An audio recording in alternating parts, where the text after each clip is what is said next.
Ladies and gentlemen, we're going to talk about how Wonder Woman can influence little boys' lives. And no, don't dress up little boys in tiaras and in the costuming of Wonder Woman. That's confusing, okay? We're not asking you to cross gender lines. No. How this influences little boys is that little boys can see how a man in Steve Trevor, how he treats a powerful woman. And we can also see woman leadership and how we as men and little boys can learn how to be comfortable with woman leadership and the pluses, the bonuses in woman leadership. In front of us we see this picture of Diana carrying Steve Trevor. Steve Trevor is not any less of a man. He is quite the man's man. But Diana is also not just a man. She's not trying to be a man. She's a woman. Now, why this is important is because, like I said before, we're not trying to cross gender lines. Okay? Women are women, men are men. Okay, some people are born gay, some people are born trapped in a different body. I'm not talking about those people, okay? If they do a sex change, whatever, they can be in the body they need to be in. But what I'm talking about is that Steve Trevor shows little boys how a man can respect a woman and allow her to be herself, not to have her lose herself because she's associated with a man and she has to please him. The other nice thing about Steve Trevor that we see in the comics is he's open to being second fiddle and being led by a woman. And that's very rare in this world today because a lot of men are unsure of themselves, and still, some way back in World War I, which is very amazing, they still think that women are somehow inferior to men in terms of strength, in terms of being able to negotiate certain jobs and principles. Even to this day, so many years after, we still have this problem. And men feel threatened sometimes by women who are able to come forward and challenge these things and show that they are complete myths. And so Steve Trevor is a different kind of man, and he's going to show his interaction with Diana, which I think is one of the most awesome things. And Diana also allows Steve Trevor to take the lead at times. She's not because she's very powerful, not because she is a leader, she holds on to the leadership position. No, she allows him to be a man around her, which is amazing. Because unlike any other dynamic you will see in the comics, when a woman is in the leadership position, she delegates and she tries to find the best person for the job. Also, you will notice that, and I guess this is what William Marston observed, women tend to be leaders who look for effective leadership and to make sure all people around them feel comfortable and satisfied with their leadership. So that Diana and Steve's interaction and relationship is actually one that's quite even and equal. Even though Steve is significantly weaker than Diana, she never holds that over his head. Note to men, just because you think a woman is physically weaker than you, don't hold it over her head and call her the weaker sex and the weaker female and the weaker gender. She's probably 10 times stronger than you emotionally, probably 20 times stronger than you mentally, and she's probably 100 times stronger than you in terms of bearing pain and tolerating certain things physically.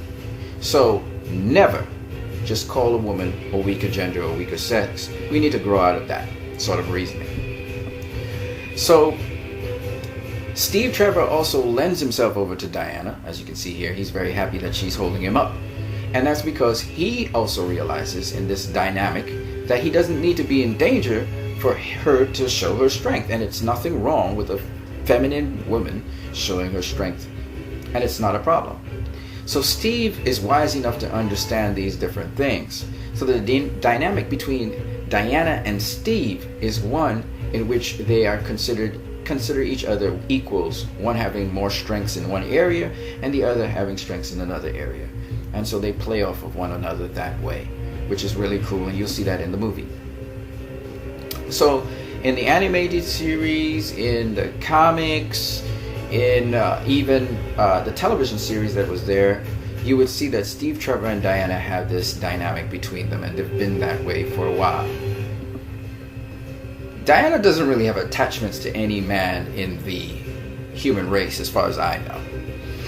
She doesn't belong to anyone. But even so, it's amazing how Steve and Diana, the dynamics between the two of them, this is Diana from the television series and Steve on ABC, how that dynamic between Steve and Diana is one that can really inform us and teach us so much about what a man is supposed to be.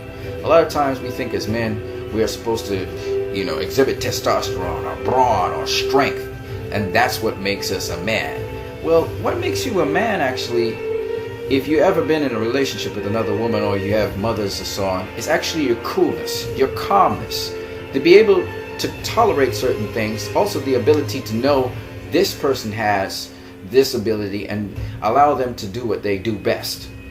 So really, a man, counterintuitively, a real man, which is what most women say a real man, is one who also can hear people.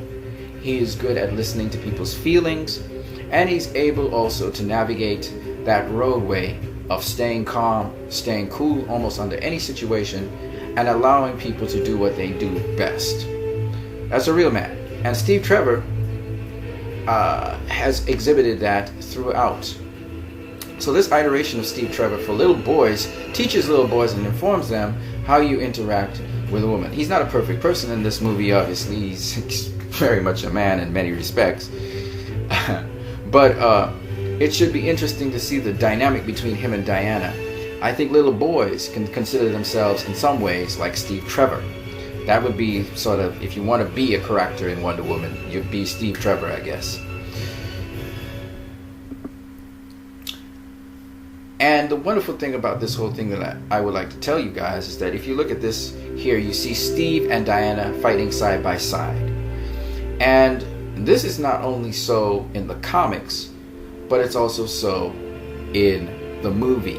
Okay, I'll show you a little snippet of the movie. I'm just showing you first of all the statue with Steve and Diana, and they fight side by side here. In the comics, Steve and Diana also fight side by side, Diana considering him a fellow soldier and an equal.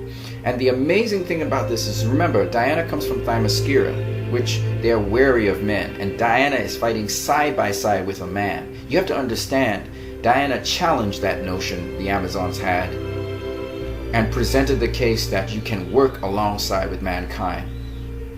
And again, Batman v Superman. Superman learning to work his whole life, learning to work alongside with mankind. Diana more successful in World War I with doing this.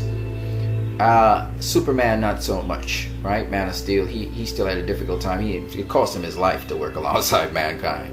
Whereas Diana in this case, she comes from a world which is already weary of mankind and thinks they can't be worked alongside. We need to pull ourselves away. And Diana is showing, no, it can be done. So what's amazing about this is just watching Diana and Steve in action here.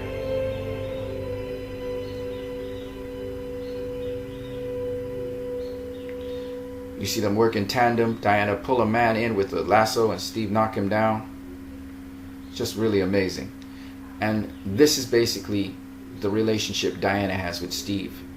So I would really like to see how this all works out in the end. On that note, you guys have a great one.